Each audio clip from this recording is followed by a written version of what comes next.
5 taon. 5 taon nang umiikot ang mundo ni Irene kay Theodore. Sa loob ng 5 taong yon, nasanay na siya sa routine nila. Sabado na date sa murang cafe, simpleng sine tuwing may extra, at ang paborito nilang lugawan sa kanto kapag gabi na at wala nang bukas na restaurant. Hindi mayaman si Theodore. Hindi rin siya mahirap. Isa lamang siyang freelance graphic artist na kumikita ng sapat para sa kanilang dalawa. At para kay Irene, sapat na iyon. Dahil mahal niya si Theodore at ramdam niyang mahal siya nito. Ngunit ngayong gabi, habang hinihintay niyang boyfriend sa parking lot ng condominium na hindi naman nito tinitirhan, may kung anong kaba ang kumikirot sa dibdib niya. Hindi niya alam kung bakit. "Ma'am, dito po ba kayo?" tanong ng guard. Tumanggo siya. "Naghihintay lang po ako." "Ah, si Sir Theo po ba?" sabi ng guard. Napatigil siya. "Kilala ninyo po siya?" "Opo, madalas po kasi siyang pumunta dito. Tuwing Biyernes." Biyernes. Ang araw na sinasabi ni Theodore na may urgent projects siya. Biglang kumabog ang dibdib ni Irene. Hindi niya alam kung anong nagtulak sa kanya para magtago sa likod ng poste habang bumukas ang elevator doors. At doon niya nakita. Lumabas si Theodore. Ngulit hindi siya nag-isa. Kasama niyang isang matangkad na lalaking nasa late 40s, nakasuot ng mamahaling suit, may aura ng kapangyarihan at may malamig na titig na parang kayang bumili ng buong gusali kung gugustuhin. Tumawa si Theodore sa sinabi ng lalaki. Isang tawang hindi niya naririnig kapag sila lang. Isang tawang malaya. Isang tawang masaya. Irene's heart dropped. Lumapit ang lalaki kay Theodore at inayos ang kwelyo nito. Isang gesture na masyadong intimate. Masakit sa paningin. "Text me when you get home," sabi ng lalaki sa mababang boses. Tumanggo si Theodore. At bago pa man makagalaw si Irene, hinawakan ng lalaki ang pisngi ni Theodore at marahang hinalikan nito sa noo. Para siyang binuhusan ng malamig na tubig. Hindi siya makahinga. Hindi siya makagalaw. Hindi niya alam kung anong mas masakit, ang eksena na nasa harapan niya o ang katotohanang hindi niya alam ang buhay ng lalaking mahal niya. Pag-alis ng lalaki, nanatilang nakatayo si Theodore sa parking lot, hawak ang cellphone at tila nag-iisip. Gustong sumigaw ni Irene. Gustong magtanong. Gustong umiyak. Ngunit imbis na harapin siya, tumakbo siya palayo. Habang tumutulo ang luha sa kanyang pisngi. Habang paulit-ulit na tumatakbo sa isip niya ang tanong, sino ang lalaking iyon sa buhay ni Theodore? At bakit tila mas malalim ang koneksyon nila kesa sa 5 taon niyang pag-ibig? Hindi alam ni Irene na ang gabing iyon ang sisirain ng mundong pinaniwalaan niyang buo. Hindi niya alam na ang lihim na natuklasan niya ay simula pa lamang ng isang masalimuot na katotohanan. At higit sa lahat, hindi niya alam na ang lalaking nakita niya ay isang bilyonaryo na kayang baguhin ang kapalaran nilang dalawa. Sa gabing iyon, isang lihim ang nabunyag at isang puso ang tuluyang nabasag.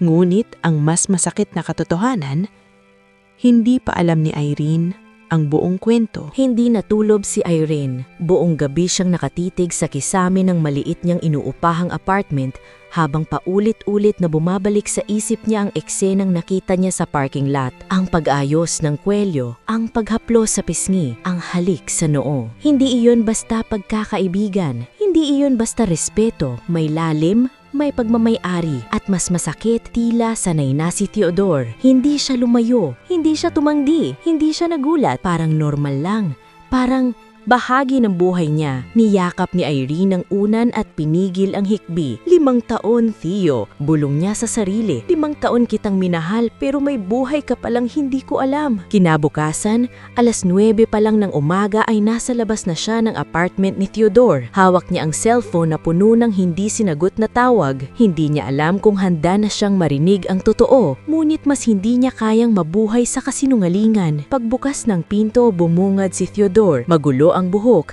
bagong gising at halatang nagulat. Irene, bakit ang aga mo? Nanlalamig ang mga kamay niya. Pwede ba tayong mag-usap? Agad nagbago ang ekspresyon ni Theodore. Parang may kung anong kinutuban. May problema ba? Pumasok siya sa loob ng hindi sumasagot. Tahimik. Mabigat ang bawat hakbang. Ang apartment ay pareho pa rin.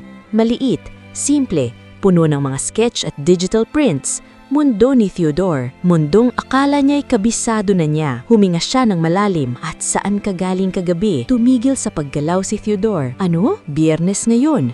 Urgent project night, di ba? Nanginginig ang boses niya. Irene, nakita kita. Parang tinamaan ng kidlat. Hindi agad nakapagsalita si Theodore. Namuti ang mukha nito. Saan? Mahina nitong tanong. Sa condominium parking lot, isang nahabang katahimikan ang bumalot sa pagitan nila. Tahimik, mabigat, mapansakit. Sino siya, Theo? Hindi agad sumagot si Theodore. Napaupo siya sa sofa, tinangpan ang mukha gamit ang 2 kamay. At doon nagsimulang kumulo ang dugo ni Irene. Sumagot ka, sigaw niya. Tumulo na ang luha. Sino siya? Irene, please, hindi ganun kadali. Hindi ganun kadali? 5 taon na tayo. May karapatan akong malaman. Tumayo si Theodore. Pilit pinipigilan ang emosyon. Hindi mo maintindihan. Subukan mo ako. Napahawak si Irene sa dibdib niya habang humahagulgol. May iba ka bang relasyon? Niloloko mo ba ako? Bakit parang mas intimate pa kayo kaysa sa atin? Napapikit si Theodore. Masakit, takot at may lihim na ayaw pa niyang pakawalan. Hindi kita niloko. Mahina niyang sabi. Sinungaling. Sigaw ni Irene. Hindi ginagawa ng kaibigan ang ginagawa niya sa'yo. Napahawak si Theodore sa ulo. Please, Irene, hindi pa ako handa. Hindi niya natapos ang sasabihin dahil tumalikod na si Irene at doon bumagsak ang unang pader ng relasyon nila. Kapag handa ka nang sabihin ang totoo, umiyak siya. Saka mo ako hanapin. Binuksan niya ang pinto, ngulit bago siya tuluyang lumabas, narinig niya ang boses ni Theodore. Puno ng sakit, puno ng takot at puno ng lihim. Hindi ko kayang iiwan. Parang tumigil ang mundo. Dahan-dahang lumingon si Irene. Ano ang ibig mong sabihin? Ngulit huli na, naitikom na ni Theodore ang bibig niya at sa mga mata nito, nakita ni Irene ang isang katotohanang hindi pa handang sabihin. Isang lihim na mas malalim pa sa pagtataksil. Isang ugnayang hindi madaling putulin at isang katotohanang maaaring tuluyang magwasak sa puso niya. Lumabas siya ng pinto, nanginginig, nalilito, nasasaktan habang paulit-ulit na umaalingaw-ngaw sa isip niya ang mga salitang iyon. Hindi ko kayang iiwan. Sino ba talaga ang lalaking iyon? At bakit tila hawak nito ang puso ng lalaking mahal niya? Hindi alam ni Irene na ang sagot sa tanong na iyon ay magdadala sa kanya sa isang mundong hindi niya kailanmang inakalang papasukin. Isang mundong puno ng kapangyarihan, pera at mapanganib na lihim. At sa mundong iyon, siya ang magiging pinakamahinang bahagi. Hindi makalimutan ni Irene ang mga salitang binitiwan ni Theodore.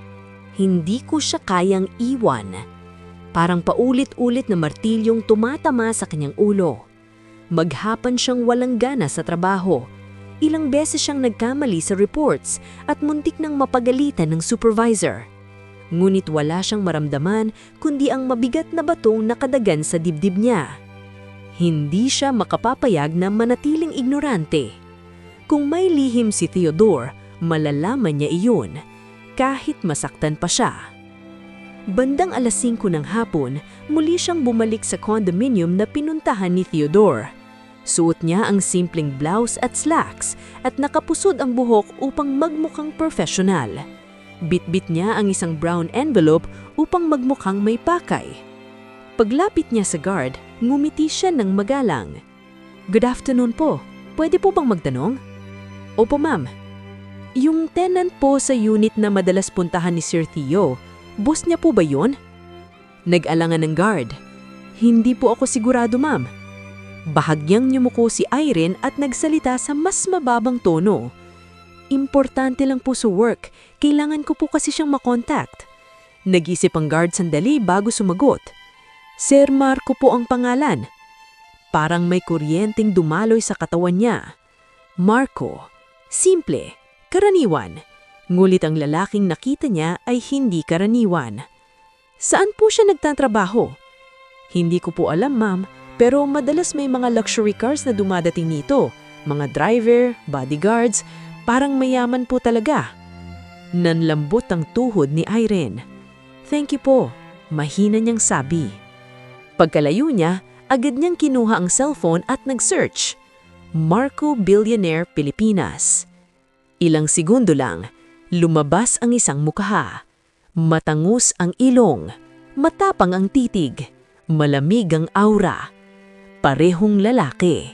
Marco Villarreal, real estate magnate, tech investor, net worth billions. Nanigig ang kamay ni Irene, hindi lang mayaman, makapangyarihan, untouchable. Bakit konektado si Theodore sa ganitong klasing tao? Kinagabihan, nakaupo si Irene sa gilid ng kama habang nakatitig sa litrato ni Theodore sa kanyang cellphone. Nakasuot ito ng simpleng t-shirt habang may pintura sa pingsing habang gumagawa ng mural para sa outreach program. Ang lalaking minahal niya ay simple, mabait, mapagmahal, hindi sakim, hindi maluho, hindi materialistiko, kaya bakit may koneksyon siya sa isang bilyonaryo? Tumulo ang luha ni Irene. Hindi niya alam kung ano ang mas kinatatakutan niya, na niloko siya ni Theodore o na hindi niya talaga kilala ang lalaking mahal niya. Kinabukasan habang papasok siya sa opisina, tumigil ang isang itim na luxury sedan sa harap niya. Bumukas ang bintana at doon niya nakita ang lalaking ayaw na niyang makita pa. Ang lalaking sumira sa katahimikan ng buhay niya. Ang lalaking tila may hawak sa puso ni Theodore. Malalim ang titig nito habang nakatingin sa kanya. Miss Irene, nanlamig ang kanyang katawan. Paano nito alam ang pangalan niya? Pwede ba tayo mag-usap? Gusto niyang tumakbo. Gusto niyang umiwas. Ngunit may kakaibang bigat sa boses ng lalaki, isang otoridad na parang hindi mo kayang tanggihan. Dahan-dahan siyang lumapit. At doon niya nakita ang mukha nito ng malinaw. Mas bata kaysa inaasahan, mas gwapo kaysa sa larawan, ngulit mas mapanganib ang presensya sa personal. Ako si Marco, kalmado nitong sabi. Hindi na niya kailangan ng introduksyon, alam na niya kung sino ito. Ano ang kailangan ninyo sa akin? Naninigig ang kanyang tanong. Tinitigan nito ng ilang segundo bago sumagot. Alam kong nakita mo kami ni Theodore. Tumigil ang mundo niya. Wala siyang naisagot. At alam ko rin, dagdag nito, na nasasaktan ka ngayon. Nanikip ang dibdib niya. Kung mahal mo si Theodore, marhan nitong sabi, kailangan mong malaman ang buong katotohanan. Napatitig siya rito. Anong katotohanan? Saglit na tumahinik ang lalaki at sa unang pagkakataon, nakita niya ang lungkot sa mga mata nito. Hindi kayabangan, hindi pagmamataas, kundi sakit. Isang sakit na tila matagal nang dinadala. Hindi ako ang iniisip mo, sabi nito. Kung ganon, ano ka sa kanya? Sumagot ito matapos ang mahabang katahimikan at ang sagot nito ay magpapayanig sa mundong pinanghahawakan ni Irene. Ako ang taong nagligtas sa kanya nung wala ng ibang gustong tumulong. Nanlaki ang mga mata ni Irene, ngunit bago pa siya makapagtanong muli, umandar ang sasakyan. Iniwan siyang nakatayo, nalilito, naninigig at mas lalo pang puno ng tanong. Ano ang ibig sabihin ng sinabi ni Marco? Anong klasing ugnayan ang nag-uugnay sa kanya ni Theodore? At bakit pakiramdam ni Irene na ang katotohanang papalapit sa kanya ay mas mabigat pa kaysa sa pagtataksil? Hindi niya alam. Ngulit isang bagay ang sigurado. Hindi na niya kayang umatras. at ang pag-ibig niya ni Theodore ay susubukin ng isang katotohanang hindi niya kailanman inaasahan. Hindi mapakali si Irene buong araw matapos ang biglaang paglapit ni Marco. Ang boses nito ay patuloy na umaalingaw-ngaw sa isip niya. Ako ang taong nagligtas sa kanya nung wala nang ibang gustong tumulong. Anong ibig sabihin nun? Anong klaseng pagdurusa ang dinaanan ni Theodore na hindi niya alam? At bakit tila mas malalim ang koneksyon ng dalawang lalaki kesa sa 5 taon nilang relasyon? Pakiramdam niya ay nakatayo siya sa gilid ng bangin at bawat hakbang pasulong ay maaling tuluyang magwasak sa kanya. Ngunit hindi na siya pwedeng umatras. Kung may katotohanan, haharapin niya iyon. Kahit masakit. Kinagabihan, muling nag-text si Theodore. Irene, please kausapin mo naman ako. Hindi ko kayang mawala ka. Hindi kita niloko. Pinagmasdan niya ang screen habang tumutulo ang luha sa kanyang pisngi. Kung hindi siya niloko, bakit parang may bahagi ng buhay nito na hindi kailanman ipinaalam sa kanya? Huminga siya ng malalim. At sa wakas, nag-reply siya. Magkita tayo. Huling pagkakataon mo na sabihin ang totoo. Nagkita sila sa maliit na park na madalas nilang puntahan noon. Tahimik ang gabi. Mahina ang ilaw ng poste. At ang lamig ng hangin ay parang sumasalamin sa lamig na bumabalot sa pagitan nila. Paglapit ni Theodore, kitang-kita ang pagod sa mukha nito. Namumula ang mga mata, tila hindi rin ito natulog. Irene? Mahina nitong tawag. Hindi siya ngumiti. Hindi siya lumapit. Tumayo lamang siya, matatag, kahit nanginginig ang loob. Nakita ko siya. At nakausap ko rin. Nanlaki ang mata ni Theodore. Lumapit siya sa'yo? Tumanggo si Irene. At doon niya nakita ang takot na pilit nitong itinatago. Hindi galit. Hindi pagtataksil. Takot. Bakit? Ano kanya, Theo? Nanginginig niyang tanong. Naupo si Theodore sa bench, parang nawalan ng lakas ang mga tuhod. Matagal itong hindi nagsalita. Tanging tunog ng hangin at malalayong sasakyan ang maririnig. Hanggang sa 6 na taon nang nakalipas. Mahina nitong simula, wala na akong matirahan. Napatigil si Irene. Na-bankrupt ang negosyo ng papa ko. Iniwan kami ng mga kamag-anak namin. Nawalan ako ng scholarship. Halos wala kaming makain. Hindi siya makahinga. Hindi niya alam iyon, kahit minsan. Nagtrabaho ako sa kung saan-saan, naging construction helper, nagbuhat ng simento, natulog sa terminal. Nanlambot ang tuhod ni Irene. Ang lalaking kilala niya ay masayahin, magaan, mapagbiro. Hindi niya inakalang may ganitong sakit na nakatago. Isang gabi, patuloy nitong sinimula. Nahimatay ako ng gutom. Tumulo ang luha ni Irene. At paggising ko, nasa ospital na ako. Dahan-dahan siyang napaupo sa tabi nito. Si Marco ang nagdala sa akin doon. Tahimik ang mundo. Hindi niya ako kilala. Nakita lang niya ako sa kalsada. Napapikit si Irene habang tumutulo ang luha. Binayaran niya ang Benz ko. Tinulungan niya akong makahanap ng trabaho. Pinag-aral ulit. Tinulungan niya akong tumayo. Nangingig ang labi ni Irene. Kaya hindi mo siya maiwan, mahina niyang sabi. Tumanggo si Theodore. Utang ko sa kanya ang buhay ko. Tahimik. Mabigat. Ngumit hindi pa rin nawawala ang kirot sa dibdib niya. Pero, bakit parang mas malalim pa ang koneksyon ninyo? Nayuko si Theodore. At doon muling bumalik ang kaba sa puso ni Irene. May kapalit ba ang pagtulong niya? Nanginginig niyang tanong. Hindi agad sumagot si Theodore. At ang katahimikan ay parang kutsilyong unti-unting bumabaon sa dibdib niya. Theo? Hindi niya ako pinilit. Hinding-hindi. Ngunit hindi pa rin niya sinasagot ang tanong. At doon simulang bumalik ang galit ni Irene. May relasyon ba kayo? Direktahan niyang tanong. Napapikit si Theodore. At ang sagot nito ay isang bulong na parang dumurog sa puso niya. May panahon na hinayaan kong isipin ng mundo na oo. Parang tumigil ang oras. Hindi siya makahinga. Hindi siya makadalaw.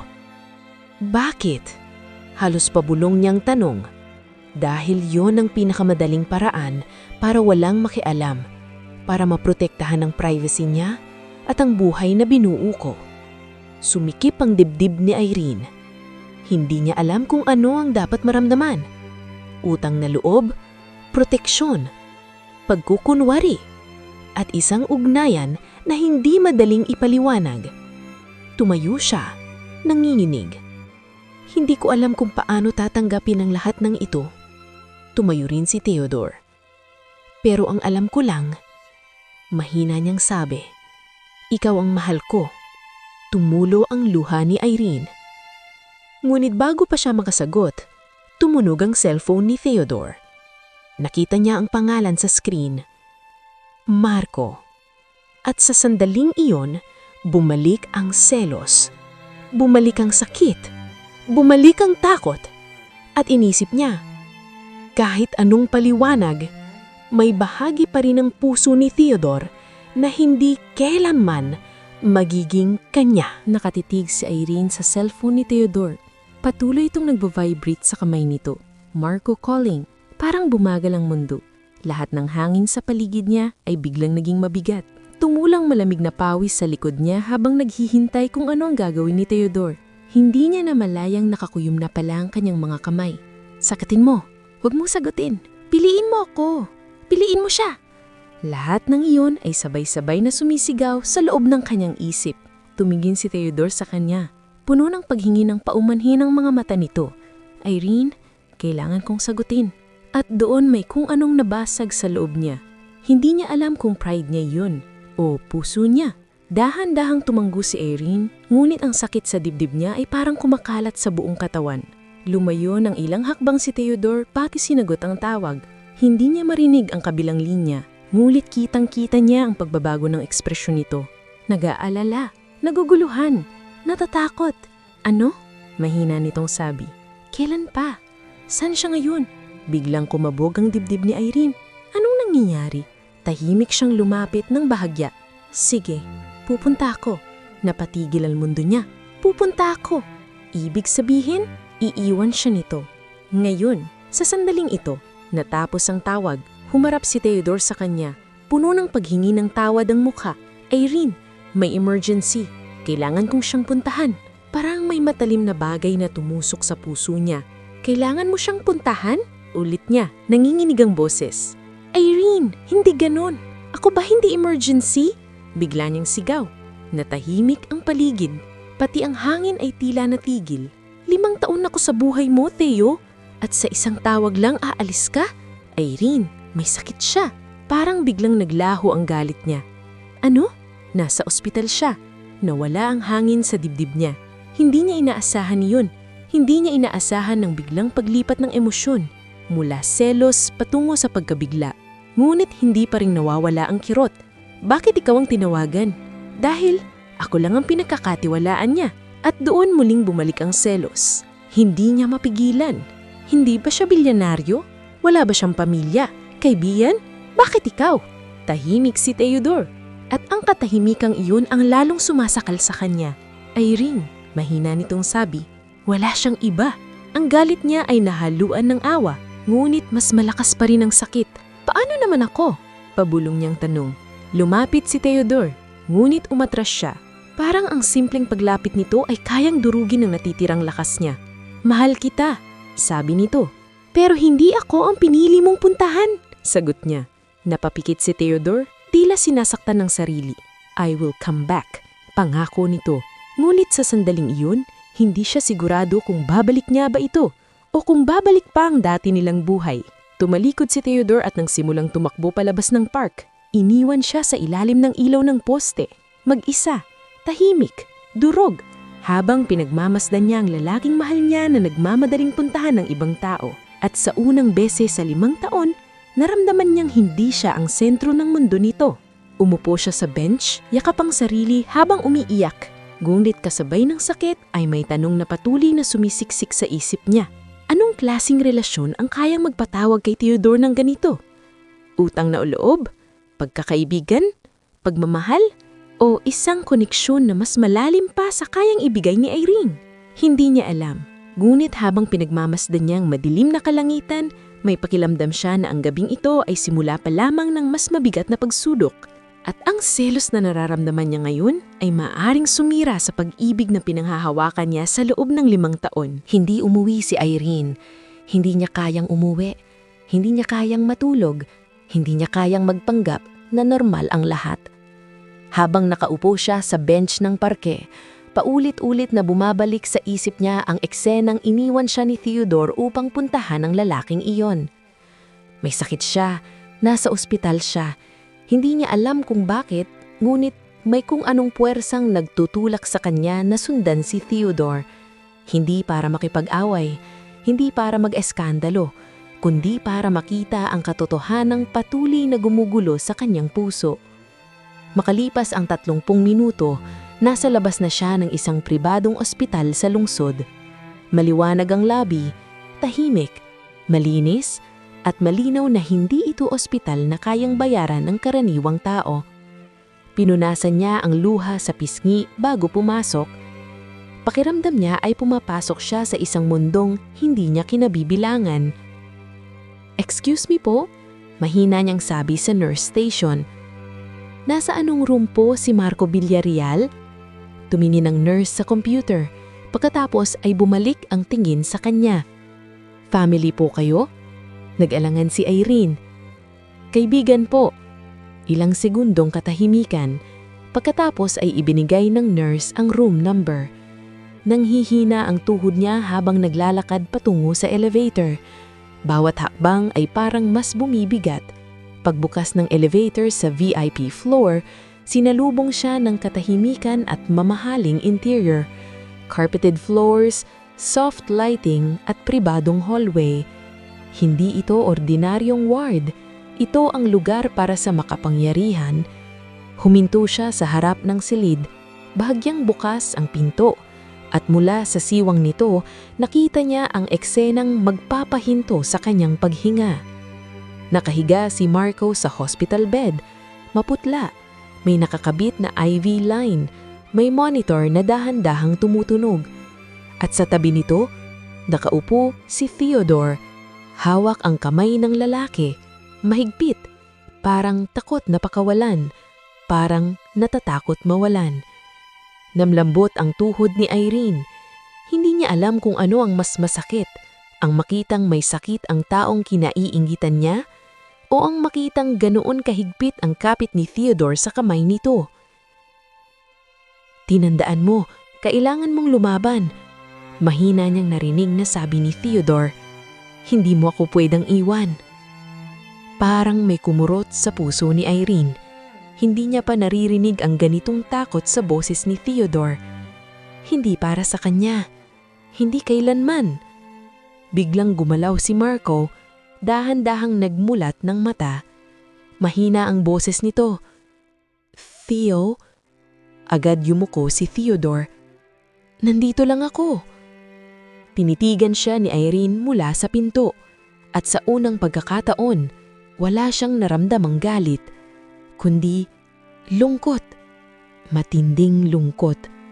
Dahil malinam ngayon sa kanya, may bahagi ng buhay ni Theodore na hindi niya kailanmang napasok. Bahagi na puno ng utang na loob, sakripisyo at tahimik na pangako.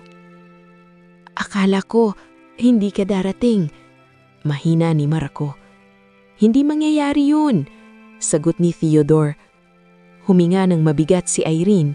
Hindi na niya kayang panoorin pa. Mulit sa sandaling tatalikod na siya, nagsalita muli si Marco. "Si Irene, alam na ba niya?" Tumigil ang mundo niya. Tumigas ang katawan ni Theodore. "Oo." Isang mahabang katahimikan. Pagkatapos ay marahan sinabi ni Marco, "Pasensya na." Hindi inaasahan ni Irene ang salitang iyon. Hindi kayabangan, hindi pagmamataas, kundi paghinsi ng tawad. "Hindi ko sinasadyang maging dahilan ng sakit niya." Nanikip ang dibdib ni Irene. Biglang pumatak ang luha sa pisngi. Hindi ko kayang palitan siya, dagdag ni Marco. Alam ko kung kailan siya naghihi. Pimikit siya ni Irene at doon niya napagtanto. Ang lalaking kinaiinggitan niya ay hindi kaaway, hindi nangangagawa, kundi isang taong natatakot ding mawalan. At sa sandaling iyon, nagulo lahat ng galit na pinanghahawakan niya. Tahimik siyang tumalikod at naglakad palayo. Hindi niya kayang pumasok. Hindi pa niya kayang harapin ang katotohanang ang pag-ibig ay hindi laging laban. Minsan, ito ay paghahati, sakripisyo, at pag-uunawa. Habang bumababa ang elevator, yakap niya ang sarili habang tahimik na umiiyak. Hindi niya alam kung saan siya lulugar. Ngunit malinaw ang isang bagay. Ang lalaking nakahiga sa kama ay hindi ang kontrabila ng kwento at ang pusong pinaglaban niya ay mas komplikado kaysa sa inaakala niya. Madilim na ang kalangitan nang makarating si Irene sa labas ng ospital. Hindi niya matukoy kung ilang oras siyang nanatiling nakaupo sa bench sa lobby. Nakatiti sa sahig, pinipilit ayusin ang gulong-gulong emosyon sa kanyang dibdib. Selos, awa, galit, pagkalito, at isang bagong pakiramdam na hindi niya inaasahan. Pag-unawa. Ngunit kahit na nauunawaan niya ang sakit at koneksyon ni na Theodore at Marco, hindi ibig sabihin nun ay nawala ang kirot sa kanyang puso. Dahil malinaw pa rin, may bahagi ng buhay ni Theodore na hindi niya kayang abutin. Humingi siya ng malalim at pinunasan ng luha sa pisngi. Hindi siya pwedeng tumakas habang buhay. Kailangan nilang mag-usap. Kailangan nilang harapin ang katotohanan. Makalipas ang ilang minuto, bumukas ang glass doors ng ospital. Lumabas si Theodore. Pagod ang muka. Magulo ang buhok. At ang mga mata nito ay puno ng pag-aalala. Agad itong natigilan nang makita siya. Irene? May gulat. May takot. May pag-asa. Hindi siya agad nagsalita. Nakatayo lamang siya, hawak ang bag na tila biglang bumigat. Nanito ka pa? Mahina nitong tanong. Tumanggo siya. Nakita ko kayo. Napayuko si Theodore. Hindi na ito nagtanong pa. Alam na nito ang ibig sabihin. Tahimik silang naglakad patungo sa isang sulok ng parking area kung saan wala masyadong tao. Tahimik. Mabigat. Ang tunog lamang ng malalayong sasakyan ng pumupuno sa pagitan nila. Huminga ng malalim si Irene. Hindi ko alam kung ano ang dapat kong maramdaman. Mahina niyang sabi. Tahimik lang si Theodore. Nasasaktan ako. Pero nakita ko rin kung gaano ka kahalaga sa akin. Napapikit si Theodore. Tila tinatanggap ang bawat salita parang sugat. Hindi ko sinasadya na saktan ka. Mahina nitong sagot. Alam ko. At totoo iyon. Ngulit hindi pa rin nawawala ang sakit. Bakit hindi mo sinabi sa akin? Kahit kaunti lang, kahit pahiwatig man lang. Tumagal ang katahimikan bago sumagot si Theodore. Dahil natatakot ako, napapitikin siya rito. Natatakot ako na isipin mong may utang na loob ako na hindi ko kayang putulin. Natatakot akong maramdamang pangalawa ka. Tumulo ang luha ni Irene. Pero yun na nga ang naramdaman ko. Parang nabasag ang boses ni Theodore. I'm sorry. Tahimik silang dalawa. Walang galit. Walang sigawan. Tanging dalawang pusong pagod na. May gusto akong malaman, sabi ni Irene matapos ang ilang sandali. Kung kailangan mong pumili, ako o siya, sino ang pipiliin mo? Parang tumigil ang hangin. Nanigas si Theodore. At sa katahimikang iyon, naramdaman ni Irene ang sagot bago pa man ito magsalita. Lumapit si Theodore. Nanginginig ang boses. Ayokong dumating sa puntong kailangan kong pumili. Tumulo ang luha ni Irene. Ibig sabihin, hindi mo kaya. Napayuko si Theodore. At ang katahimikang iyon ay sapat ng sagot. Hindi siya nagalit. Hindi siya sumigaw. Ngulit may tahimik na bahagi ng puso niya ang nabasag. Hindi ko kayang iwan, dagdag ni Theodore. Pero hindi ko rin kayang talikuran ng taong nagligtas sa buhay ko. Pumikit si Irene habang dumadaloy ang luha. Ngayon niya lubos na naunawaan. Hindi siya nakikipaglaban sa ibang babae. Hindi siya nakikipaglaban sa karibal. Nakikipaglaban siya sa utang na loob, sakripisyo, at isang koneksyon na hinubog ng paghihirap. At iyon ang laban na walang malinaw na panalo. Irene? Mahinang tawag nito. Ngulit umatras si Irene ng isang hakbang, hindi dahil galit siya, kundi dahil kailangan niyang protektahan ang sarili niya. Kailangan ko ng oras, sabi niya. Tumanggo si Theodore, kahit halatang nasasaktan. Maghihintay ako. Tinitigin niya ito sa huling pagkakataon bago tumalikod. Habang naglalakad siya palayo, naramdaman niyang bawat hakbang ay parang punit na bahagi ng puso niya. Ngunit sa kabila ng sakit, may isang bagay siyang malinaw na nauunawaan. Ang pag-ibig ay hindi laging sapat. Minsan kailangan itong subukin. Minsan kailangan itong bitawan. At minsan, kailangan itong matutong maghintay. Sa gabing iyon, 3 puso ang natutong masaktan. 3 buhay ang nasubok. At ang kinabukasan nila ay nananatiling hindi tiyak. Ngulit ang katahimikan ng gabing iyon ay hindi katapusan. Ito ay simula ng mas malalim na pagsubok. Hindi naging madali ang sumunod na mga araw para kay Irene. Pumasok siya sa trabaho, ngumiti sa mga katrabaho, tinapos ang mga reports, tumanggo sa mga meeting. Ngunit ang isip niya ay nanatili sa ospital. Sa lalaking nakahiga sa kama. Sa lalaking hindi niya maintindihan kung dapat ba niyang kaawaan o katakutan. At sa lalaking mahal niya, na patuloy na nasa pagitan nila. 3 araw na ang lumipas mula nang huli silang mag-usap ni Theodore. Hindi siya kinulit nito. Hindi siya pinilit. Isang mensahe lamang ang ipinadala nito bawat gabi. Kumain ka na ba? Ingat ka palagi.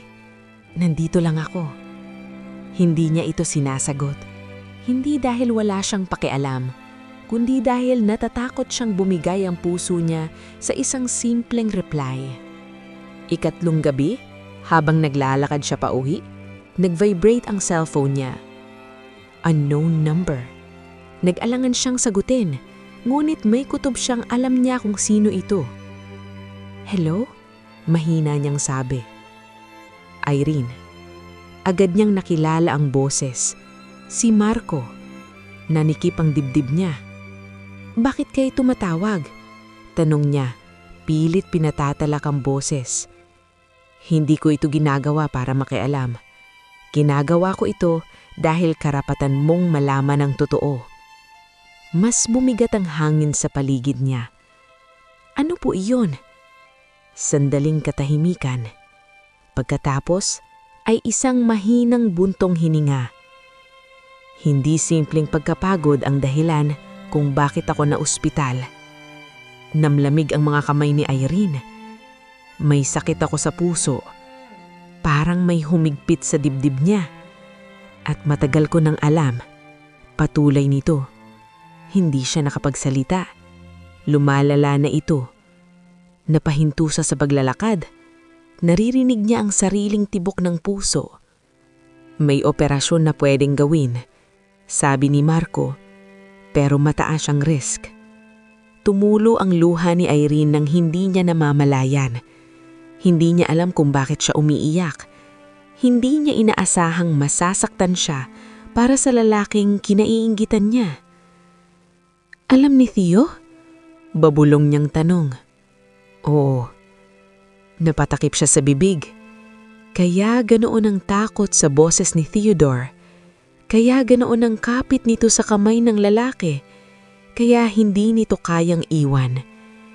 Siya lang ang nakakaalam ng lahat. Dagdag ni Marco. Hindi ko sinabi sa pamilya ko, hindi sa business partners, hindi sa mundo. Tahimik ang gabi sa paligid niya. Ngunit sa loob niya, Parang may bagyong nagngangalit. Bakit siya? Tanong niya. Matagal bago sumagot si Marco. Dahil siya lang ang hindi tumingin sa akin bilang pera. Tumulo ang luha ni Irene. At ngayon, mahina nitong dagdag. Natatakot ako na mawala siya. Nanikip ang dibdib niya. Hindi niya inaasahan ang katapatan ng lalaking ito. Walang yabang, walang pagmamataas, kundi isang tao na natatakot mamatay ng mag-isa. Irene, hindi kita kalaban. Pumikit siya habang tumutulo ang luha. Alam niya na iyon. Matagal na. Ngunit ang pagtanggap ay hindi kasing bilis ng pag-unawa. Kung sakaling dumating ang araw na kailangan niyang piliin, gusto kong piliin ka niya. Napaluha siya ng tuluyan. Bakit ninyo sinasabi ito sa akin? Dahan-dahan sumagot si Marco. Dahil mahal ka niya. Tahimik ang mundo at sa sandaling iyon, naramdaman ni Irene ang bigat ng katotohanan. Hindi siya nakikipaglaban sa isang karibal, nakikipaglaban siya sa oras, sa sakit, sa takot, at sa posibilidad ng pagkawala. At kung sakaling mawala ako, mahinang dagdag ni Marco, ayaw kong dalhin niya ang guilt habang buhay. Napaupo si Irene sa gilid ng kalsada, umiiyak. Hindi niya alam kung saan ilulugar ang sarili. Ang selos niya ay unti-unting pinadatalaw, pinapalitan ng awa, pag-unawa, at isang sakit na hindi niya inaasahang mararamdaman. Pag-isipan mo, huling sabi ni Marco, hindi para sa akin, kundi para sa lalaking pareho nating mahal. Natitigil ang tawag at iniwan siyang nakaupo sa ilalim ng malamlam na ilaw ng poste. Tahimik, umiiyak, at unti-unting nauunawaan na ang pag-ibig ay hindi laging pag-aangkin.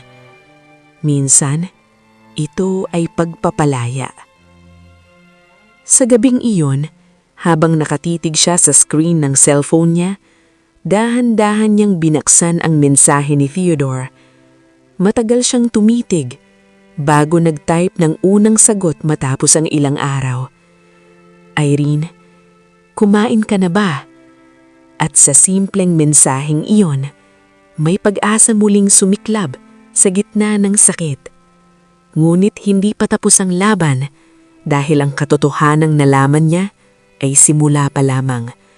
At ang puso niya ay haharap sa pinakamahirap na desisyon na kailanman niyang gagawin.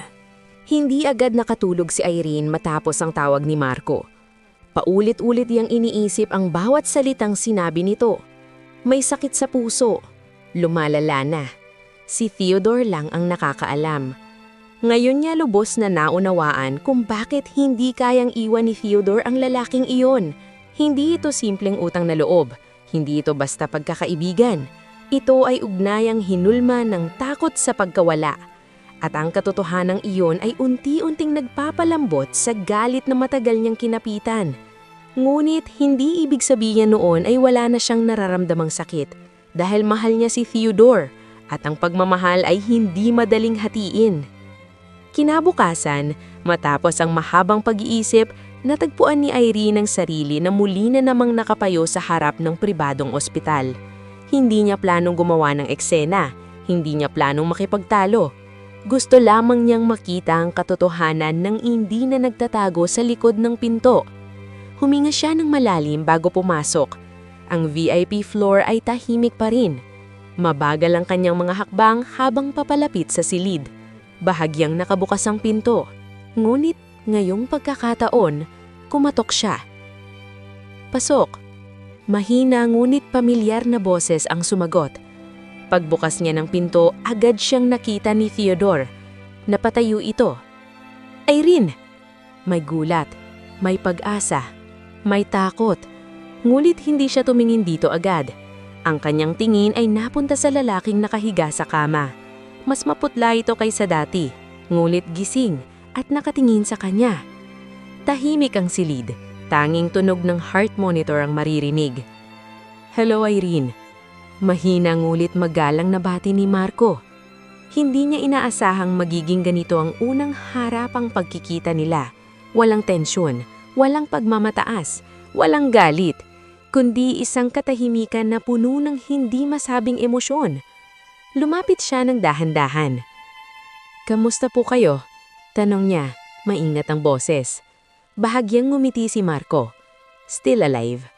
Napangiti siya ng bahagya sa kabila ng bigat ng sitwasyon. Tahimik na nakatayo si Theodore sa gilid, tila hindi alam kung saan lulugar. At ngayon, nagtagpo ang tatlong pusong matagal nang pinag-uugnay ng isang lihim. Ako ang dahilan kung bakit nasasaktan ka, sabi ni Marco, diretso ngulit banayad. Umiling si Irene. Hindi po. Tumingin siya kay Theodore. Hindi siya ang dahilan. Napapikit si Theodore, tila tinamaan ng katotohanan. Ang sakit, patuloy ni Irene, ay nanggaling sa mga bagay na hindi namin napag-usapan. Tahimik ang silid, ang bawat salita ay may bigat. Pasensya na, sabi ni Marco. Hindi ko ginustong maging komplikado ang buhay ninyo.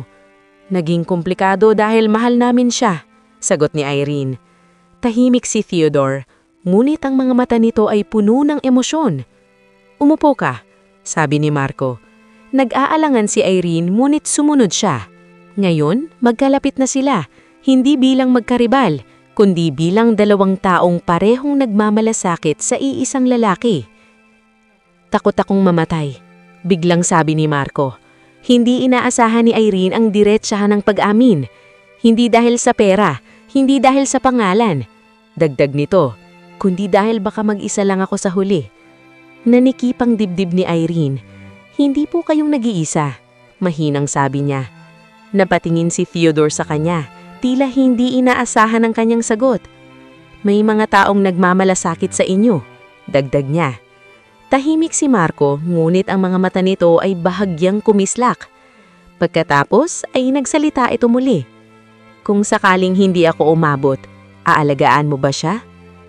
Parang tumigil ang mundo. Marco, mahina ngunit babalang sabi ni Theodore.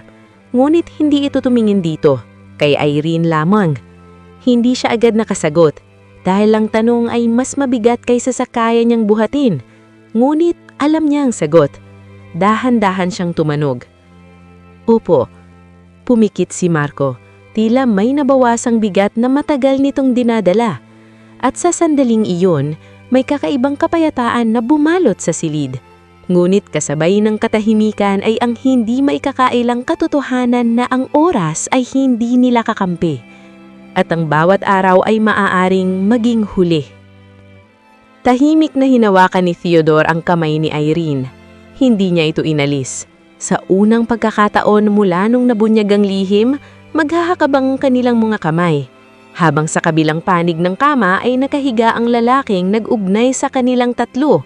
Tatlong puso, isang lihim, isang pagmamahal na hindi inaasahang hahatiin, at isang kinabukasan na hindi pa nila kayang hulaan. Ngunit sa sandaling iyon, hindi na sila magkalaban. Sila ay magkakampi, kalaban ng takot, oras, at posibilidad ng pamamaalam. Matapos ang gabing iyon sa ospital, unti-unting nagbago ang daloy ng mundo ni Irene. Hindi na lamang siya umiiyak sa parking lot o sa gilid ng ospital. Hindi na rin niya iniwasan ang pangalan ni Marco sa mga text messages ni Theodore. Sa halip, nagpa siya sang harapin ang realidad. Ang lalaking minahal niya ay may bahagi ng puso at buhay na hindi niya makukuha. At yon ay si Marco. Kinabukasan, naglakad si Irene papunta sa ospital na may determinasyon sa bawat hakbang. Hindi para magsumbong o magreklamo, hindi para makipagtalo, kundi para makilala ang lalaking nagligtas at nagbigay ng pangalawang pagkakataon kay Theodore. Good morning, Marco. Mahina ngulit matatag niyang bati habang lumalapit sa kama nito. Tumanggo si Marco at ngumiti ng banayad, may kasamang sakit sa mga mata. Irene, salamat sa pagdating. Huminga siya ng malalim. Gusto ko lang malaman, sino talaga kayo para kay Theodore? Napahinto si Marco. Tumingin sa labas ng bintana bago muling bumalik ang tingin sa kanya. Ako? Ako lang ang taong tumulong sa kanya noong wala na siyang iba. Ang taong pinanindigan ng buhay niya. Ang taong nagbigay ng pagkakataon. Napailing si Irene. At kaya niya kayong mahalin? Mahina niyang tanong. Pinipilit kontrolin ang pagdampi ng selos sa puso niya. Hindi sumagot si Marco kaagad. Tila pinipili ang mga salita. Hindi ko siya minahal para sa sarili ko. Minahal ko siya dahil kailangan niyang may mag-alalay sa kanya. Pero sa pagmamahal, si Theodore lamang ang mahal ko sa puso ko, sa paraan ng pag-aaruga at respeto. Napangiti si Irene ng bahagya, bagamat may kirot pa rin. Mukhang marami pa rin kayong pinapasan. Tumanggo si Marco, at isa rin ako sa dahilan kung bakit ikaw ay nasasaktan. Alam ko iyon at humihingi ako ng pasensya. Pero naiintindihan ko na hindi ka kalaban. Isa ka sa dahilan kung bakit nananatili siyang matatag. Huminga si Irene. Ngayon niya unti-unting naramdaman ang isang bagong pakiramdam. Hindi ito selos, hindi rin ito galit. Ito ay respeto, pag-unawa, at sa kauna-unahang pagkakataon, tila nagkaroon ng lugar sa puso niya para kay Marco. Alam mo, mahina niyang sabi, parang hindi ko inaasahan na makakahanap ako ng kapayapaan sa harap mo. Ngumiti si Marco. Tulad din niyo, kung hindi dahil sa iyo, baka mas mahirap ang pakiramdam ng aming tatlo. Tahimik silang tumitig sa isa't isa. Ang katahimikan ay hindi mabigat. Hindi ito kakampi ng selos. Ito ay katahimikan ng pag-unawa. Matapos ang ilang sandali, lumapit si Theodore. Dahan-dahang hawak ang kamay ni Irene. Salamat, mahina niyang sabi, nakatingin sa kanilang dalawa. Napalingon si Irene kay Theodore. Hindi ko siya kailanman ipagkakait ng respeto. Kahit masakit, kailangan ko itong tanggapin. Tumanggo si Marco, may bahagyang ngiti. At ito ang simula ng isang bagong uri ng relasyon. Hindi romantiko, pero matatag. At sa unang pagkakataon mula nang nabunyag ang lihim, naramdaman ni Irene ang isang kakaibang kapayapaan. Hindi man niya mapigilan na mga dating kirot, naramdaman niya na sa kauna-unahang pagkakataon, may pagkakataon silang lahat na magkasundo. 3 puso, 3 buhay, 3 kwento na ngayon ay nagtatagpo hindi sa pag-aaway, kundi sa isang tahimik na pagkaibigan. Sa labas ng silid, habang tumatagal, may panibagong pangako na unti-unting bumubuo. Kahit ano pa man ang dumating, 3 pusong ito ay may puwang para sa isa't isa. Hindi bilang kaaway, kundi bilang magkakampi sa hamon ng buhay at pagmamahal. At sa puso ni Irene, doon nagsimula ang unti-unting pagtanggap na ang lalaking minahal niya, bagamat may bahagi ng puso kay Marco, ay hindi nangangahulugang wala ng pag-ibig para sa kanya. May respeto, may pag-unawaan, at sa kauna-unahang pagkakataon, may kapayapaan. Makailang araw na ang lumipas mula sa huling pagkikita nila sa ospital. Ngunit hindi pa rin makalimot si Irene sa eksena. Si Marco na nakahiga, si Theodore na mahigpit ang kapit sa kamay nito, at siya, nakatayo sa gilid, walang nagagawa kundi panoorin at unti-unting maunawaan. Ngayon, nakaupo siya sa tabi ni Marco sa maliit na lounge ng ospital habang naghihintay na matapos ang routine check-up nito. Hindi siya nagsalita agad. Nakatingin lamang siya sa kanya. Hindi ko alam kung paano magsimula, mahina niyang sabi. Ngumiti si Marco ngunit may kasamang lungkot. Hindi rin ako sigurado kung paano namin maaayos ang lahat. Pero sa una, dapat magsimula sa simpleng hakbang. Pagkilala. Tumanggo si Irene. Oo, kilala ko na siya bilang bilyonaryo, bilang tao na may utang kay Theodore. Pero ngayon, nakikita ko na siya bilang tao na may takot, pangarap at sakit din. Pumikit si Marco.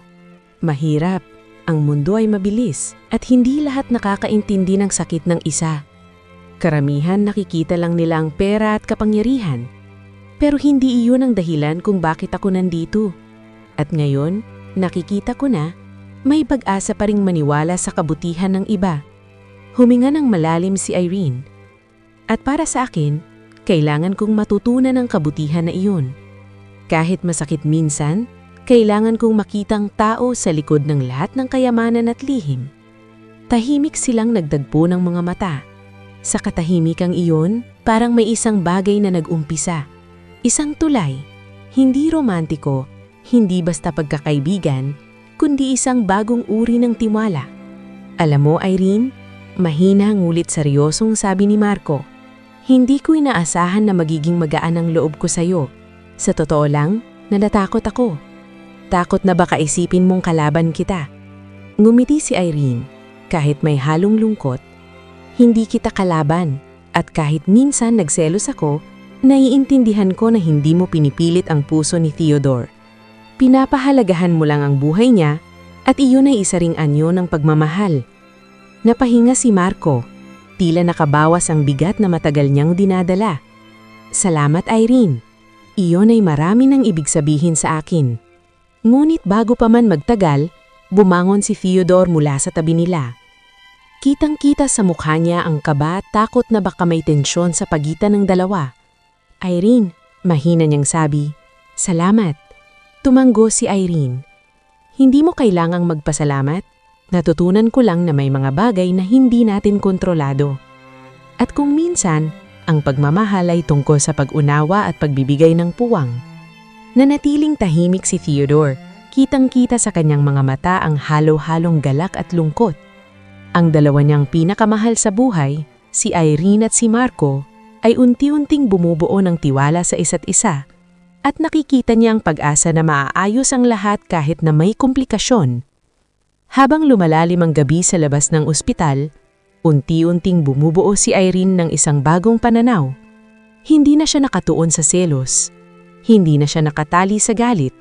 Kundi nakatuon siya sa tiwala, sa pag-unawa at sa pagbubuo ng isang relasyon. Hindi romantiko, hindi minahan sa karibalidad, kundi isang bagong uri ng respeto, pagkakaibigan at pag-aaruga para sa lalaking pareho nilang mahal. Sa unang pagkakataon mula ng mabunyagang lihim, naramdaman niya ang isang kakaibang kalayaan sa loob ng puso. Hindi ito simpleng kasiyahan, hindi rin ganap na kapayapaan, kundi isang simula. At alam ni Irene, kung may simula, may pagkakataon. Matapos ang ilang linggo ng tahimik na pagtanggap at unti-unting pagkakabuo ng tiwala, naramdaman ni Theodore ang isang bagay na hindi niya inaasahan. Ang selos ay hindi kayang itago ng puso. Nakatayo siya sa balkonahe ng kanilang kondo, nakatitig sa malayo habang iniisip ang eksena sa ospital. Si Irene at Marco magkatabi, tahimik na nag-uusap, magkasabay na tumatawa sa mga simpleng biro. Bahagyang nanginig ang mga kamay ni Theodore. Hindi siya makapaniwala na naramdaman niya ito.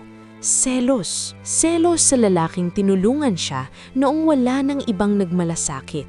Selos sa tao na hindi niya kayang iwan, ngunit hindi rin niya kayang labanan sa kalooban. Galit ako.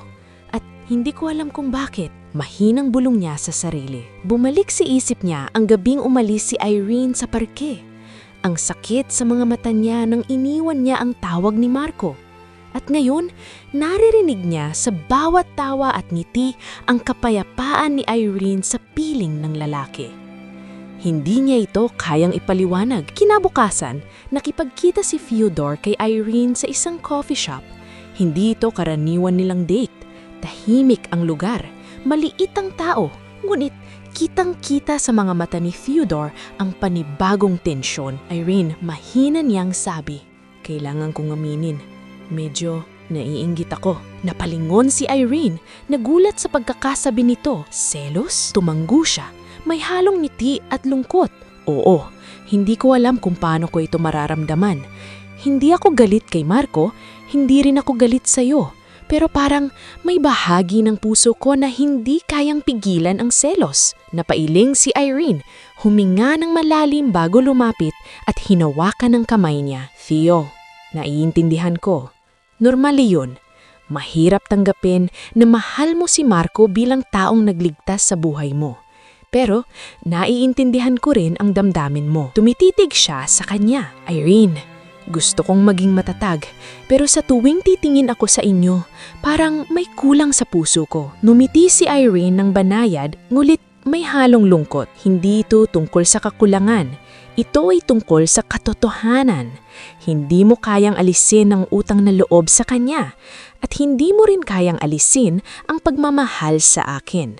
Kaya ang selos mo, normal lang iyon. Ngunit, kailangan nating tanggapin. Tahimik si Theodore, tila pinipigilan ng sarili na hindi magpakita ng emosyon. Ngunit, hindi niya mapigilan ang pagtulo ng luha sa mata niya. Hindi galit, hindi pagkakamuhi. Ito ay selos at pagmamahal na nag-uumpisa ring maghalo. Salamat Irene, mahina niyang sabi. Hawak pa rin ang kamay niya, hindi mo kailanang sabihin yon. Napangiti si Irene, bahagyang napaluha rin na iintindihan ko. Sa sandaling iyon, pareho silang nakaramdam ng isang kakaibang pagkakaisa. Ang selos ay naroroon, ngunit hindi na kontrolado. Ang pagmamahal ay hindi lamang sa pag-aangkin. Ito ay tungkol sa pag-unawa sa mga damdamin na mas malalim kaysa sa simpleng puso. Makalipas ang ilang oras, lumabas si Theodore mula sa coffee shop, nakatingin sa langit na unti-unting lumulubog ang araw. Alam niya na ang selos ay hindi mawawala ng tuluyan, ngunit natutunan niyang tanggapin ito bilang bahagi ng pagmamahal, hindi lamang sa Irene kundi sa buhay na ibinigay sa kanya ni Marco.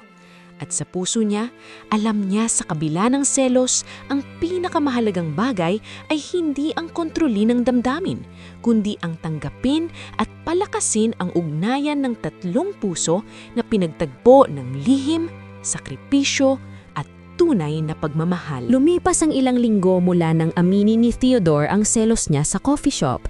Ngunit sa kabila ng tensyon, may unti-unting pagbabago sa tatlong puso.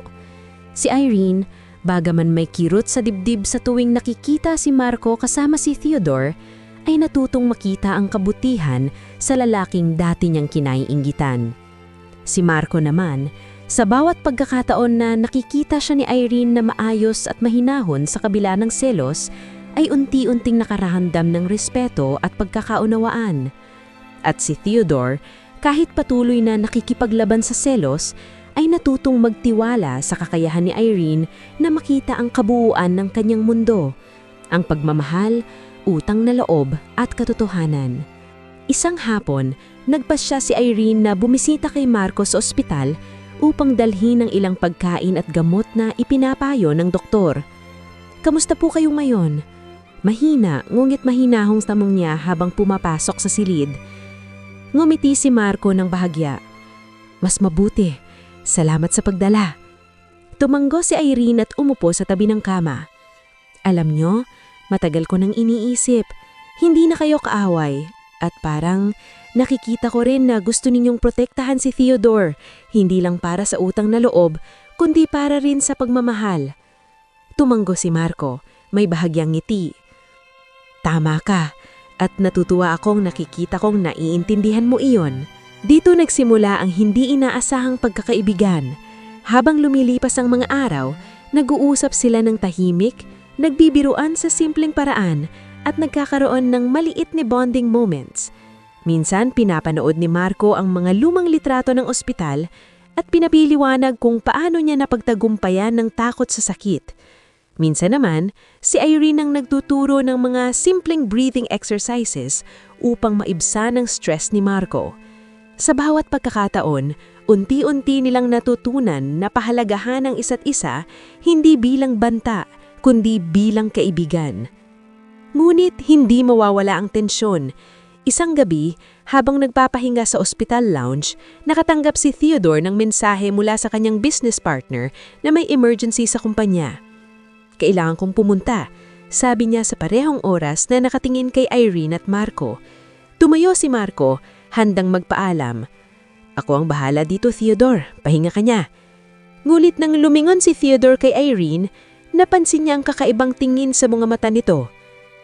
"Salamat," mahina niyang sabi, "sa lahat ng naitulong niyo, sa kanya at sa akin." Napangiti si Irene, bahagyang napaluha. "Hindi mo kailangang pasalamatan kami. Naiintindihan ko na ang inyong koneksyon at sa katotohanan, natutunan ko ring tanggatin ito." Tumayo si Marco, ngumiti sa kanila at sabay silang lumabas ng ospital, Tatlong puso na naglalakad sa isang landas na hindi romantiko, ngunit puno ng tiwala at pagkakaunawaan. Sa gabing iyon, habang nakatitig sa bintana ng kanyang kondo, naisip ni Irene ang mga nagdaang pangyayari. Ang selos na naramdaman niya noon, ang galit na pilit niyang kinontrol, ang takot na baka mawala si Theodore sa puso niya, at sa huli, napagtanto niya, ang pinakamatinding hamon ay hindi ang mag-away o makipagkaribal. Ang pinakamatinding hamon ay ang tanggapin ng katotohanan, harapin ang sakit at bumuo ng tiwala sa hindi inaasahang paraan. At sa unang pagkakataon, naramdaman niya ang kapayapaan sa kabila ng komplikadong damdamin. Tatlong puso, tatlong mundo, tatlong buhay na ngayon ay nagsisimula ng bumuo ng pagkakaibigan, respeto at mahinahong koneksyon na hindi nasusukat ng selos, pag-aari o utang na loob. Lumipas ang ilang linggo mula nang magsimula ang tahimik na pagkakaibigan ni Irene at Marco. Sa bawat araw na lumilipas, unti-unti nilang nakikita ang isa't isa sa ibang perspektibo. Hindi bilang kaaway, hindi bilang banta, ngunit bilang dalawang tao na parehong nagmamalasakit sa parehong lalaki. Isang hapon, nagpasya si Irene na dalhin ang ilang prutas at kape sa ospital. Nang makarating siya sa silid, nakita niya si Marco na nakaupo sa gilid ng bintana, tahimik na nakatingin sa labas. "Kamusta po kayo ngayon?" Mahina niyang bati. Gumiti si Marco. "Mas maayos ngayon, salamat. Pero tila ikaw ang mas nagpagaan sa araw ko."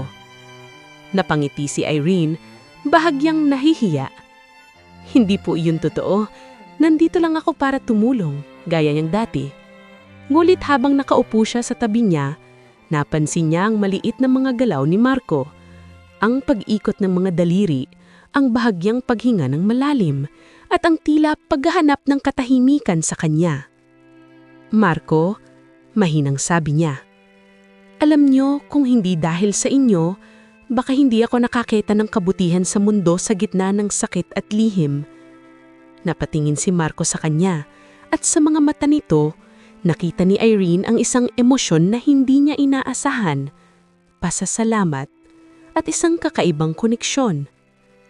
"Salamat, Irene," mahina niyang sabi. "Hindi mo alam kung gaano kalaki ang naibigay mo sa akin." Sa sandaling iyon, hindi niya maiwasan ang damdaming na unti-unting sumisibol. Hindi romantiko, hindi pa. Ngunit may init sa puso na nagpapadama ng kakaibang ginhawa sa gitna ng lahat ng sakit at selos na naramdaman niya noon. Ngunit sa kabilang panig, si Theodore na nasa lobby ay nakatanggap ng mensahe mula sa kanyang sekretarya tungkol sa emergency sa kumpanya. Nang binasa niya ang mensahe, napansin niya ang pagtanggol ng mga mata ni Irene at Marco sa bintana ng silid. Ang esena ay tahimik, ngunit sapat na para kumulo ang dugo ni Theodore sa selos. Hindi niya maipaliwanag ang nararamdaman, hindi galit, hindi pagkamuhi, kundi isang matinding kirot sa dibdib na tila may humihila sa kanya palayo. Hindi pa dapat ganito ang sitwasyon, bulong niya sa sarili. Hindi pa dapat may ganitong koneksyon sa pagitan nila. Ngunit sa kabilang pagkakataon, alam niya rin sa kaibuturan ng puso niya na hindi niya maaaring hadlangan ang relasyon ni Irene at Marco. Ngunit masakit ang pagtanggap. Habang lumalapit siya sa silid, hindi niya alam kung ano ang sasabihin. Paano niya ipapaliwanag ang selos na bumabalot sa kanya? Paano niya maipapakita na mahal niya si Irene habang naiintindihan ang papel ni Marco sa buhay niya? Ngunit bago pa man siya makapagsalita, narinig niya si Marco. "Irene, salamat sa pagiging matatag, salamat sa pag-unawa, at higit sa lahat, salamat sa pagtanggap ninyo ako bilang bahagi ng buhay ninyo." Napangiti si Irene at sa sandaling iyon, unti-unting nabuo ang isang hindi inaasahang koneksyon, ang pagkakaibigan. Ngulit para kay Theodore, bawat tawa, bawat ngiti, bawat simpleng galaw ni na Irene at Marco ay parang dako sa kanyang puso. Ang selos ay muling bumalik, ngulit sa pagkakataong ito, iba. Hindi lamang para sa pagmamahal, para rin sa takot. Takot na baka unti-unting mawala ang puwang niya sa puso ni Irene. Sa gabi, nakaupo si Theodore sa balkonya ng kondo, nakatingin sa ilaw ng lungsod habang iniisip ang tatlong puso, kanya, ni Irene at ni Marco. Alam niya na ang laban ay hindi tapos. At sa puso niya, alam niya rin, mas mahirap ang hamon na ito kaysa sa lahat ng negosyo, yaman at lihim na kailanman niyang hinarap. Isang gabi, nagpasya si Theodore na kausapin si Irene pagkatapos ng trabaho. Hindi ito isang romantikong date. Hindi rin ito simpleng usapan.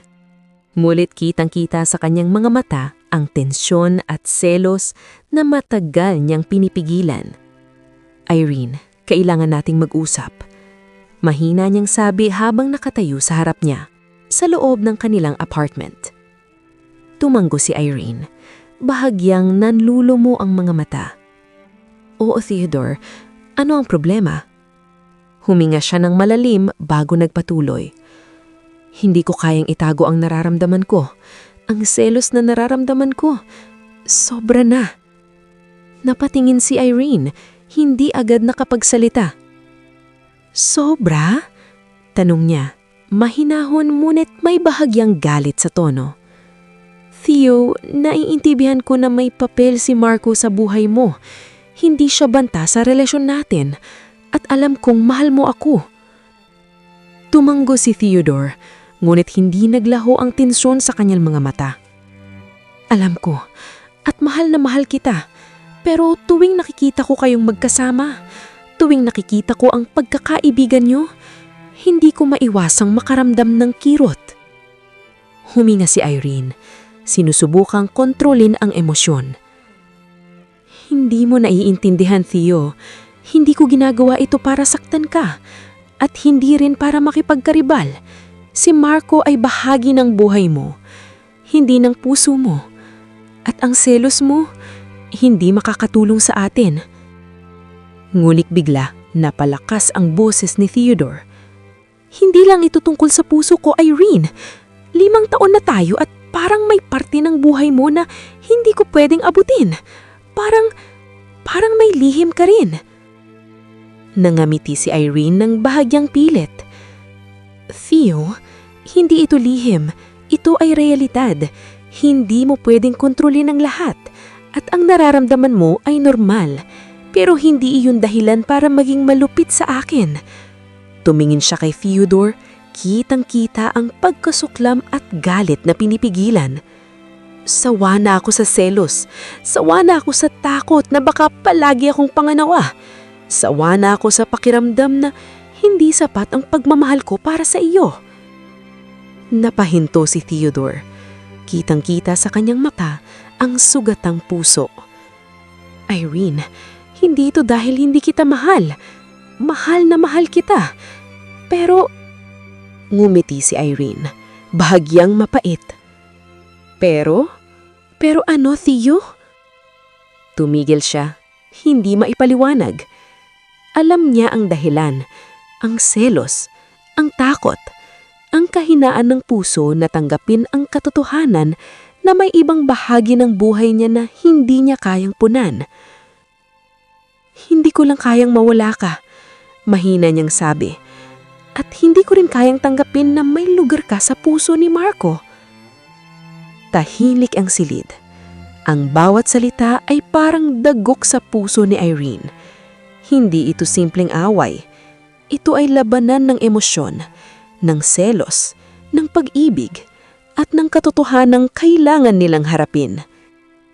Napahinga si Irene, bahagyang napapikit.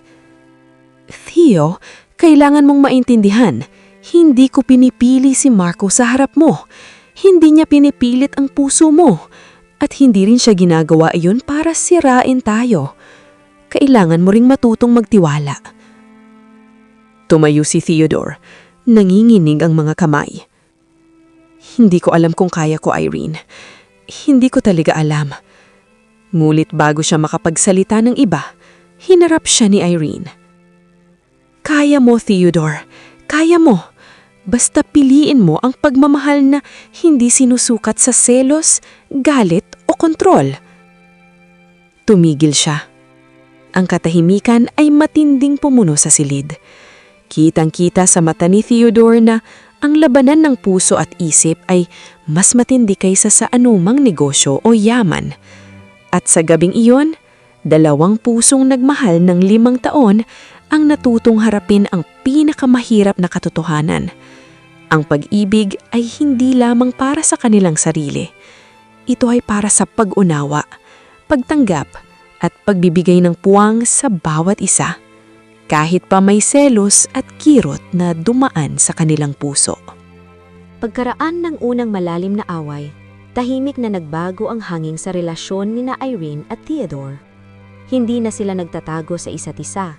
Hindi na rin sila nagtatampo sa bawat maliliit na bagay. Ngunit kitang-kita pa rin sa mata ni Theodore ang selos na unti-unting humahaba at sumasakal sa dibdib na. Para kay Irene, ito ay isang mahirap ngunit mahalagang hakbang. Natutunan niyang tanggapin ang katotohanan, si Marco ay bahagi ng buhay ni Theodore. Hindi romantiko, hindi karibal, kundi isang kakampi, isang tao na may utang sa buhay ni Theodore at may lugar sa puso niya bilang kaibigan. Isang umaga, nagpasya si Irene na bumisita kay Marco sa ospital. Hindi para tingnan ang kondisyon niya, kundi para ipakita ang pagtanggap at respeto. "Kamusta po kayo ngayon?" Bating niya ng dahan-dahan habang pumapasok sa silid. Ngumiti si Marco ng bahagya. "Mas maayos ngayon. Salamat sa pagdating." Tumanggo si Irene at umupo sa tabi niya.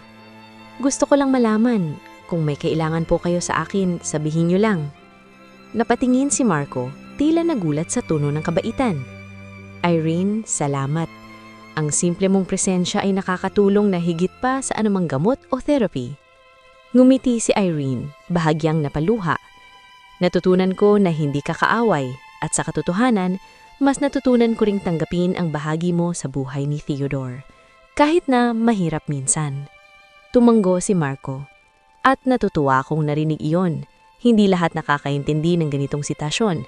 Pero nakikita ko sa iyo ang kabutihan at iyon ay marami ng ibig sabihin sa akin." Sa mga simpleng salita at tawa, unti-unting nabuo ang isang kakaibang koneksyon.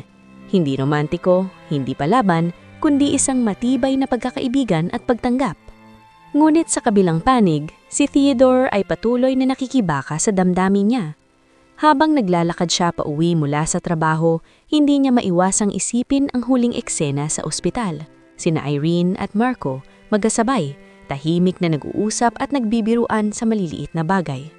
"Bakit hindi ko kayang mawala ang selos na ito?" Bulong niya sa sarili. Ngunit sa puso niya, alam niya ang katotohanan, ang selos ay natural.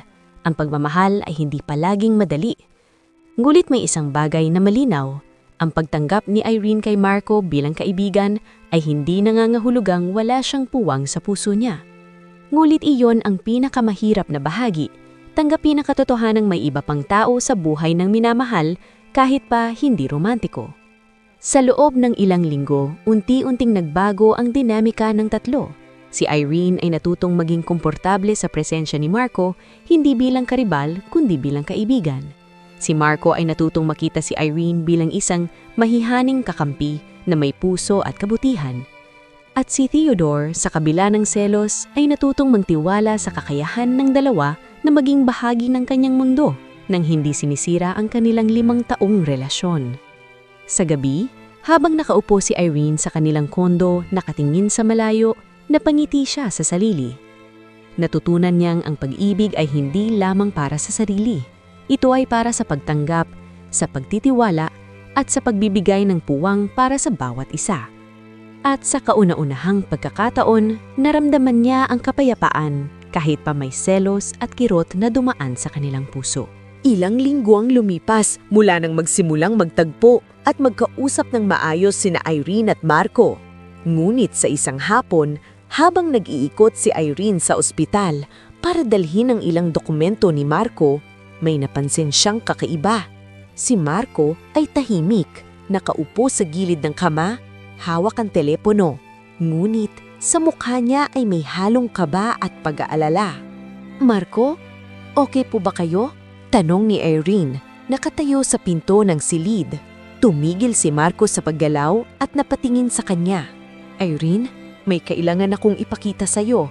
Hindi ko ito planong ibahagi sa simula pero kailangan mong malaman. Huminga si Irene ng malalim, ramdam ang bigat sa hangin. Ano po iyon? Tumigil si Marco, bahagyang napapikit. Ito ay tungkol sa aking kalagayan. Ang operasyon na sinabi ko sa iyo noon, may kompitasyon na hindi natin inaasahan. Napatingin si Irene, halatang nag-aalala. Ano po ang ibig sabihin ninyo? May posibilidad, mahina niyang sabi, na kailangan kong sumailalim sa mas matinding procedure. At may risk, mataas ang risk. Tahimik si Irene. Ramdam niya ang kaba, ang takot at ang bigat ng bawat salita. Ngunit sa kaibuturan ng puso niya, naramdaman niya rin ang pangangailangan na manatiling matatag. Hindi po ako aalis, mahina niyang sabi. Hindi po ako iiwan. Kung kailangan ninyo ng suporta, nandito ako. Ngumiti si Marco, bahagyang napaluha. Salamat Irene. Hindi ko alam kung paano ko haharapin ang lahat ng ito kung wala ka. Sa parehong oras, si Theodore ay nasa office, nakatanggap ng update tungkol sa ospital. Nang malaman niya ang sitwasyon ni Marco, agad siyang nagmadaling pumunta. Habang papalapit siya sa silid, nakita niya ang kanilang dalawa. Si Irene na nakaupo sa tabi ni Marco, hawak ang kamay nito, at si Marco na nakangiti sa kanya sa kabila ng kaba. Parang tumigil ang oras. Ramdam ni Theodore ang selos, takot at pagmamahal na naghalo. Hindi niya alam kung paano sasabihin o kikilos. Ang isang bahagi ng puso niya ay gustong lumapit at igapo si Irene sa sarili niya. Ngunit alam niya sa kaibuturan ng puso, hindi niya pwedeng gawin iyon. Sa halip, nanatili siyang nakatayo sa doorway, tahimik, pinapakinggan ang pag-uusap ng dalawa. Kung sakali po, mawalan ako ng pagkakataon, mahina ni Marco. Gusto kong malaman ni Theodore na pinapahalagahan ko siya at higit sa lahat, gusto kong malaman ni Irene na may respeto at pagkakaibigan ako sa kanilang pareho. Napaluha si Irene. Marco, hindi po namin kayong tinitignan bilang kaaway at kahit na mahirap, naiintindihan namin ang koneksyon niyo kay Theodore at higit sa lahat, naiintindihan namin ang halaga ng buhay niyo. Sa gabing iyon, 3 puso ang nahati sa takot, selos at pagmamahal. Si Irene ay natutong tanggapin si Marco bilang kampi at kaibigan, ngunit ramdam niya ang bigat ng sitwasyon. Si Marco ay natutong humarap sa sarili niyang takot sa buhay habang nagpapakita ng respeto at pasasalamat sa Irene at Theodore. At si Theodore ay nahaharap sa pinakamahirap na emosyon, selos, takot at pangangailangan na hindi lamang mahalin kundi protektahan ng mga taong mahal niya. At sa katahimikan ng ospital, napagtanto ng 3, may bagong hamon na darating. Hindi dahil sa pagmamahal, hindi dahil sa utang, kundi dahil sa buhay na puno ng hindi inaasahang twist. Kinabukasan, bumalik si Irene sa ospital upang dalhin ng ilang dokumento at gamot para kay Marco. Ngunit ramdam niya ang kakaibang tensyon sa hangin bago pa man niya buksan ang pinto ng silid. Pagpasok niya, nakita niya si Marco na nakaupo sa gilid ng kama, tahimik, habang ang telepono niya ay nakabukas sa isang video call. Marco, okay po ba kayo? Mahina niyang tanong, bahagyang nag-aalala. Napatingin si Marco sa kanya, may bahagyang lungkot sa mga mata. Irene, may kailangan akong ipakita sa iyo. Huminga si Irene, alam na niya na hindi ito simpleng bagay. Ano po iyon? Tumigil si Marco. Ito ay tungkol sa isang donor para sa aking operasyon. Kailangan kong pumili at may posibilidad na hindi ko kayang labanan ng komplikasyon ng mag-isa. Napatingin si Irene sa kanya, halatang napapaluha na. Hindi po kayo nag-iisa, Marco. Nandito ako. Ngunit bago pa man magtagal, pumasok si Theodore sa silid. Kitang-kita sa kanyang mga mata ang halo ng galit, selos at takot. Irene, ano ang nangyayari rito? Mahina ngunit matinding tono niya. Napalingon si Irene sa kanya. Hindi agad nakapagsalita. Teo, nandito lang ako para tumulong kay Marco. Hindi ito tungkol sa atin. Ngunit hindi iyon sapat. Sa puso ni Theodore, parang may kirot na humihila sa kanya. Hindi ito tungkol sa atin? Bulong niya, pilit kontrolado ang boses. Irene, hindi mo ba naintindihan na tuwing nakikita ko kayong magkasama, parang nawawala ang puwang ko sa puso mo? Napatingin si Marco sa kanya. Mahina ngunit matatag ang tinig. Teo, hindi mo kailangan matakot. Hindi ako banta sa relasyon ninyo.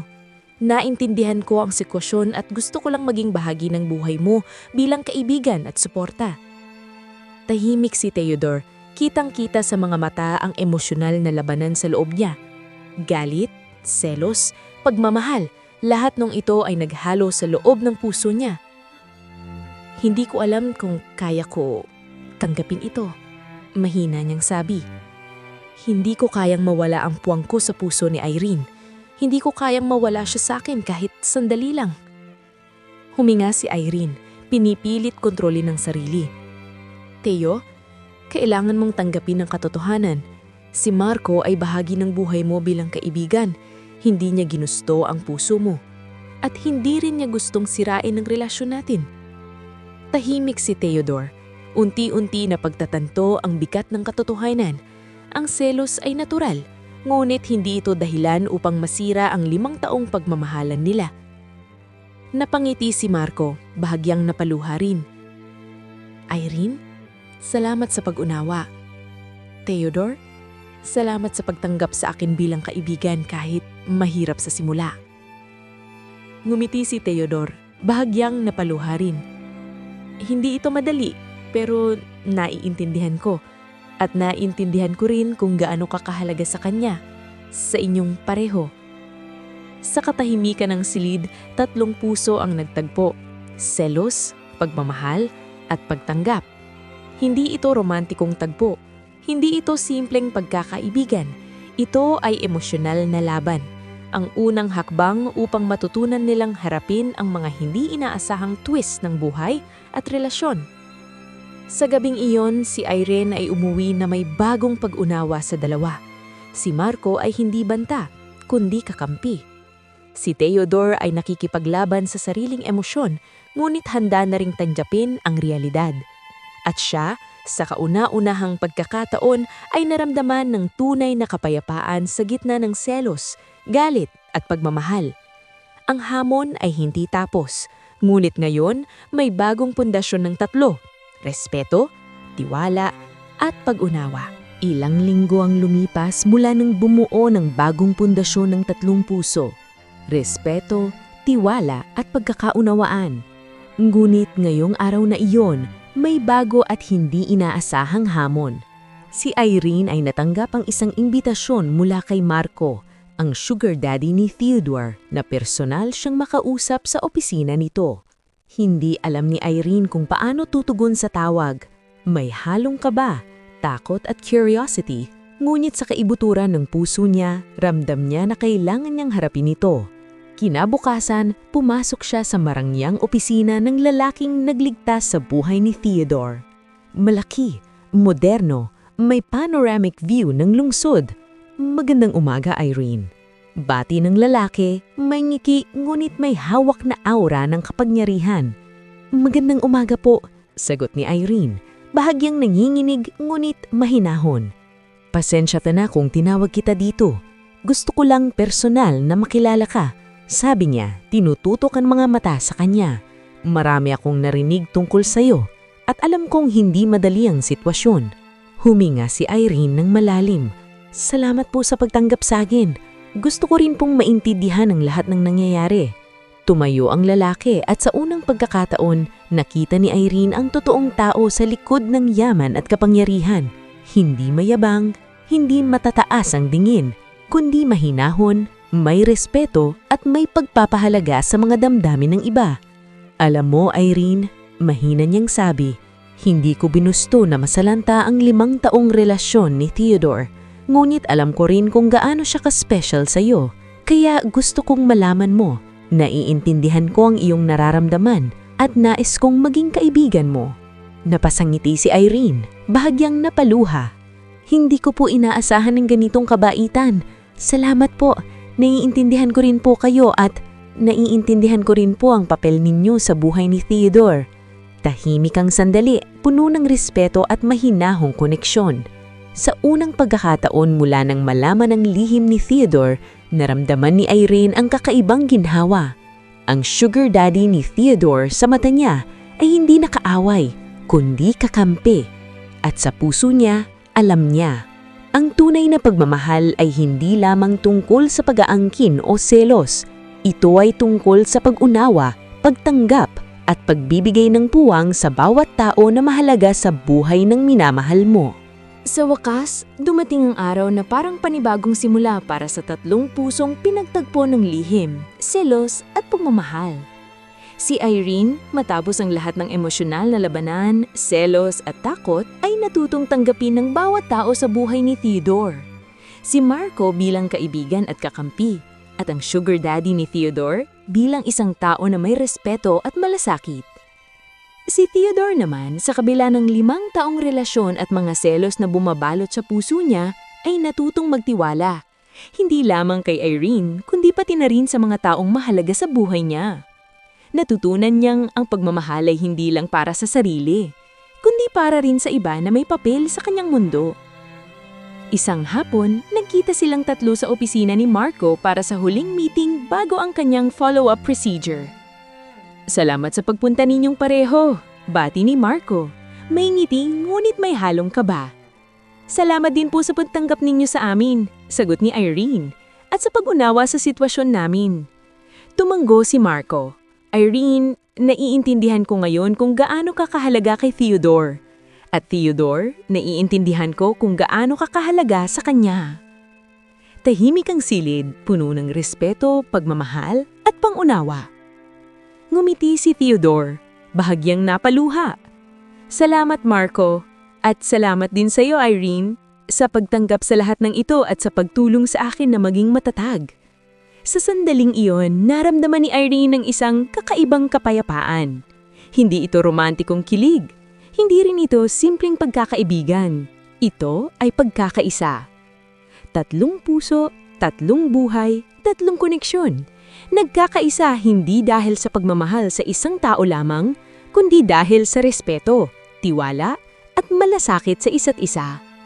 Si Marco at ang sugar daddy ni Theodore ay naging kaibigan niya. Si Theodore ay natutong magtanggap at magtiwala, at si Irene ay natutong mahalin ng walang limitasyon at selos. Sa pagtatapos ng araw, habang nakatingin sa lungsod mula sa bintana ng opisina, napangiti si Irene sa sarili. Natutunan niya ang pinakamahalagang aral. Ang pagmamahal ay hindi lamang para sa iyo. Ang respeto ay hindi lamang para sa sarili. At ang tunay na pagkakaibigan ay maaaring mabuo sa gitna ng selos, lihim, at komplikadong damdamin. Sa wakas, ang 3 pusong pinagtagpo ng tadhara ay nagkaroon ng kapayapaan. Hindi perpekto, ngunit tunay. Hindi madaling labanan, ngunit matagumpay. At sa puso ni na Irene, Theodore at Marco, ang katotohanan ay malinaw. Minsan, ang pinakamalalim na pagmamahal ay lumalabas sa pagtanggap, pagkakaunawaan, at walang hanggang respeto. Wakas.